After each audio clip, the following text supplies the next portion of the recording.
Hey everyone, before we get started on today's video, if you didn't use a referral code when you signed up to drive for Uber, it is not too late to get a bonus of up to $1,000. You can use my code right now and you could get that bonus. It depends on when you signed up. It could be $500, could be $800, it literally could be $1,200.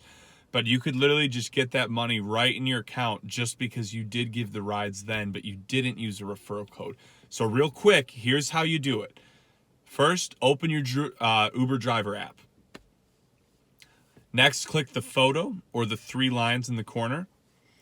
Click earnings. Then click help or question mark. Click account and payment.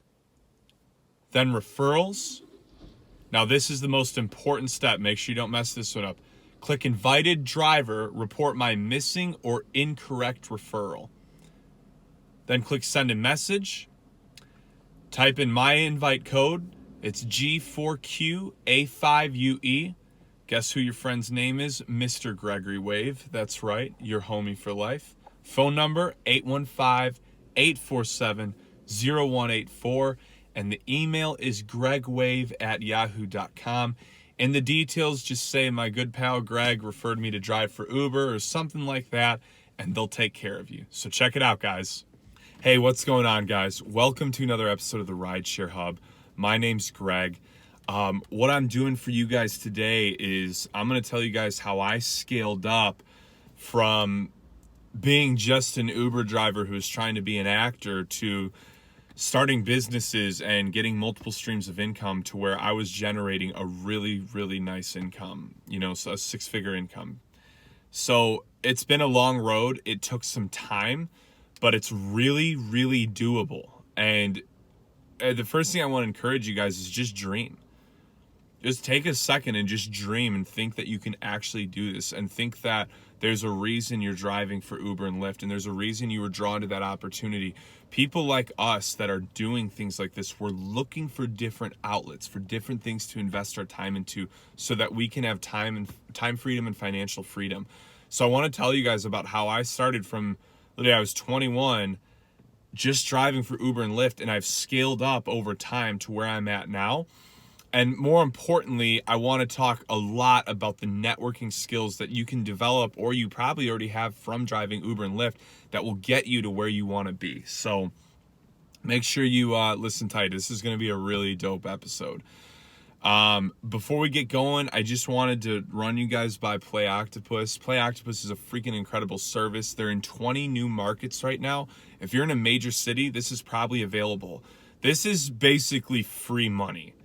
And if you're a true entrepreneur, and if you really are looking for growth, like we're going to talk about in this video, you need to be doing stuff like this. You need to be capitalizing on every opportunity, because that's what all the most successful businessmen and women do. And they all say that, they factor in every cent to be successful, So it's a free service. This company sends you a tablet.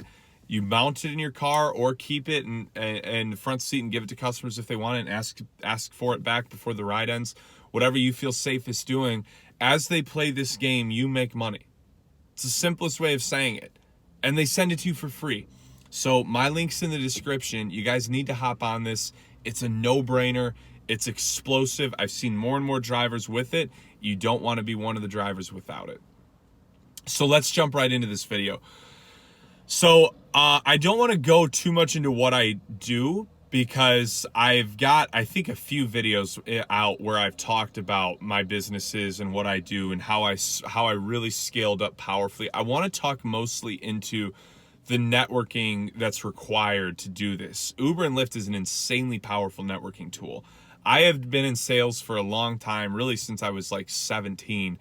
I've cold called thousands of businesses in people's homes. I've door knocked probably tens of thousands of homes. That was my main thing early on that I was really good at, was door-to-door sales, which, I mean, good Lord, that'll put hair on your chest. I don't recommend it. I honestly hated it. I just fortunately was really good at it. Maybe that was my acting talent more than anything, but that being said, I've done everything for networking. I've gone to all the events. I've done cold emails. I've done voicemail campaigns. That's basically where You probably are all going to hate me when you hear this, but it's basically where your phone would ring once and it goes straight to voicemail, and then I've got a pre-recorded voicemail. Hey, my name's Greg Wave. I heard you were looking for this, this, and that, and I'm going to give that to you. I just need you to listen to this pre-recorded voicemail, and we're going to get started to making you a monster income. Or, you know, I never did it that cheesy, though. I was usually actually offering a service. I did it a lot for a marketing business I run, and I would do the voicemail campaigns with businesses saying like, hey, I could scale up your company, get you 100 more leads a month, stuff like that. So, but what do I do now? I run 2 online businesses. I'm a lot more active in acting than I've ever been, and I also produce my own films as well. I have a little film and sound studio I run where people record podcasts, they record auditions, they do all sorts of stuff in my studio. And I've leveraged all of them to make really good money. And it's all been because of Uber and Lyft. Uber and Lyft allowed me to slowly scale up my life and take risks that if I was working a traditional 9-to-5 job, and I don't say this to like just take a big dump on 9-to-5 jobs, it just wasn't for me. And that's why I was doing Uber and Lyft in the first place, because I wanted to create a different life for myself. I wanted to be my own boss. I wanted my own flexibility. I wanted to make more money. I wanted time. You know, I wanted to live my dreams. So, when I started, I was just acting in Uber. And then I slowly scaled up and I got a commission-only sales job. Some of you guys have probably heard me talk about that. So like I said, I'm not going to go into too much depth. I'm just giving a background for those of you who don't really know me. And then I started 2 online businesses, and I scaled those up to the point where they were autonomous and just making good money. So the biggest key to this is your ability to network. Now, you guys have probably gauged just from how I do these videos, I'm pretty good at talking to people. And I don't say that to toot my own horn. It's my most natural gift. It always has been ever since I was a little kid. I loved public speaking. I would go up to people in the grocery store and just yap away to them about anything. That's why I'm good at these videos too, because I can just entertain and talk. So this is a very, very important skill. Now, this is something I truthfully believe everybody can develop, because a lot of the reason I've been really good at it is because I have a lot of empathy. And when I talk to people, I feel like I have the ability to really listen to them and kind of feel what their needs are and where their heart is, and then see how I can then help them with that. And a truly good salesman, I believe. I've always not been a fan of like the real con artist salesmen. I was never the, guy who's going door to door with some $2,000 vacuum that no one really needs. I was always really big on, I'm going to sell something that I believe in. So I sold solar energy for a while, and that's a tough industry because there are a lot of shady companies, but I found a company that did it in as much of an honest way as you can, I'll say. So I felt good about it. And that's the biggest thing when you're picking a business or something. You want to feel like morally sound about what you're doing. I think that's really, really important, because then when you talk about it, you're going to be natural and you're going to believe what you're talking about.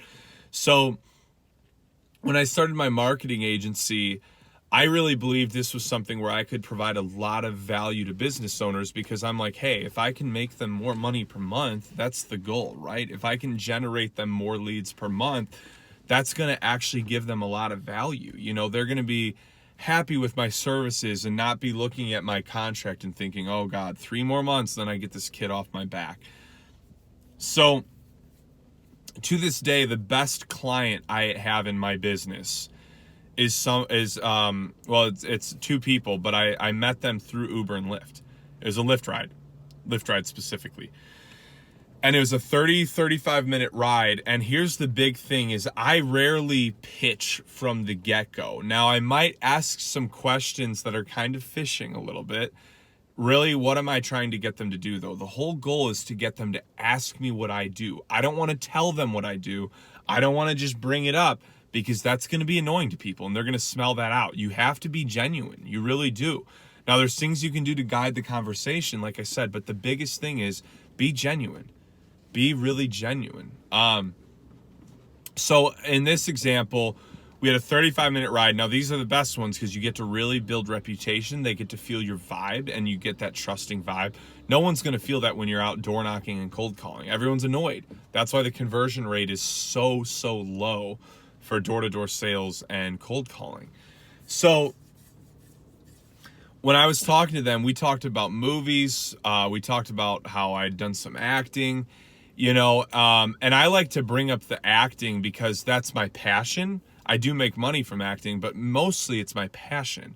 And so I don't feel, and I know I'm not trying to pitch myself as an actor because not a lot of casting directors that you're going to pick up that are going to cast the Uber driver, So I'm not worried about talking about myself as an actor, but with my business, I want them to ask. So talk. And with about 10 minutes left in the ride, they're like, so what else do you do besides acting? Or do you just Uber?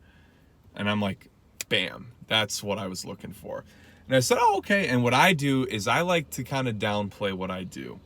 So I say, I run this little marketing agency, and basically I do lead generation, social media marketing for small business owners. And they were like, oh my gosh, we have been looking for someone for months who does this type of stuff. Like, can we get your card? We got to talk. And now here's what's really important. You don't want to then come off that and be like, oh my gosh, wow, absolutely, because I need more clients, You want to not come off as desperate. So the really important thing, this is like so important when you're in the heat of the conversation. So what I said is, hey, that sounds amazing. Let's do this though. Let's set up a phone call or a lunch meeting, whatever you guys prefer, and let's just talk about some of your needs as business owners, and let's see if I actually have the ability to fit them and make sure we're a good fit for each other. What am I doing right there? I'm not coming off as desperate, and I'm saying things to where now I'm perceived as this guy where all I'm trying to do is fit their needs. I'm not pitching price plans right away. Oh, this is how much it costs. This is what I do. I'm just saying, let's see if we're a good fit. Real risk-free, no pressure. Let's grab lunch. Let's talk. Let's hang out. And that is like the biggest important step, because what I saw, I managed a lot of door-to-door sales crews. And one thing that I saw a lot of my guys do when we would be door knocking is once they thought they were getting that sale, they got real anxious, right? And so now they're real pushy. And and it's not even necessarily about what you say. It's your vibe. It's your energy. And people will feel it. Because we've all been screwed at some point by somebody like that. Some salesman, some pitchy guy. So that's the next important step is then setting up that meeting. So I went and sold that meeting. And then what I do with my business, even if I know right away they need me, I always do a trial first, because I pitch it from the point of view of, hey, let's do a trial, see if we're a good fit for each other. That way you guys are in a risk-free scenario, and I'll do business for you for free for a week. Or like if I'm doing the marketing stuff, I'll be like, if you can just give me $100 to run ads, very, very small amount, $100 for a business owner shouldn't be that hard to do. And let's see if we can get you some leads with $100, and then we'll move from there. And people love that, because you know why? Most people are pushy. Most people are going to push for the sale. Even though I probably could have gotten the sale in that lunch meeting, I'm not doing it because I want them to feel like I'm here to take care of them, because I am. Because like I said, I come from a place of empathy where I'm trying to feel out their needs and really put myself in their shoes and think, what can I do to help them? Or do they actually need my help? I turn down people a lot of times if I don't think it's a good fit. I'm not going to sign them to a year-long contract and then take money from them each month, because to me, that's just ethically wrong. So the networking is very, very important. It's everything. Now, you can develop these skills. Like I said earlier, you can really develop the ability to talk and be natural. And I'm telling you, it starts with being authentic. Be you, for one, but even beyond that, it's the gift of empathy, the ability to feel. And this is not a hard thing to do. It's not. But when people are talking, really listen.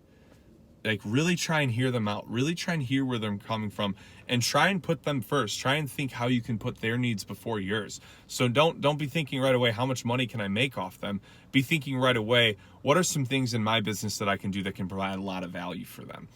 And what's so great about this approach is it makes people will naturally want to do business with you.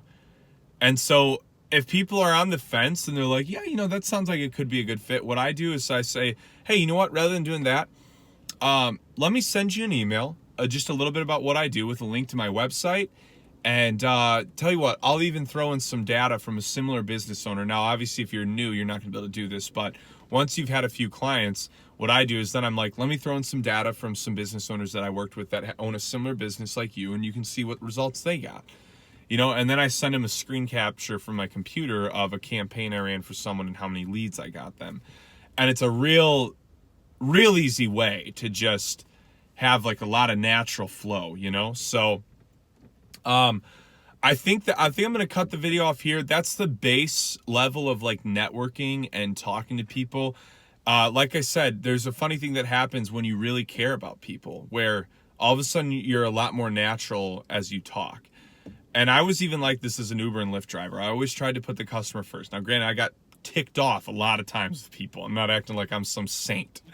I had my fair share of issues with people. So you're going to have your tough people. You're going to have your tough customers. But if you have the right business model, you might only need a few people to, you know, be recurring customers each month to give you a lot of value. So do your research. Look into some things that you might be interested in doing. My biggest thing is I don't like spending a lot of time on businesses. So I wanted things that had a lot of autonomous functions to where I can just set this up and it's going to work for me and generate money for me. I would really recommend looking into things like that. That's the future. That's the internet. That's what we're dealing with now. The traditional ways of doing business are kind of dying down. So I hope you guys enjoyed this video. Be sure to like and subscribe, and I will talk to you guys soon.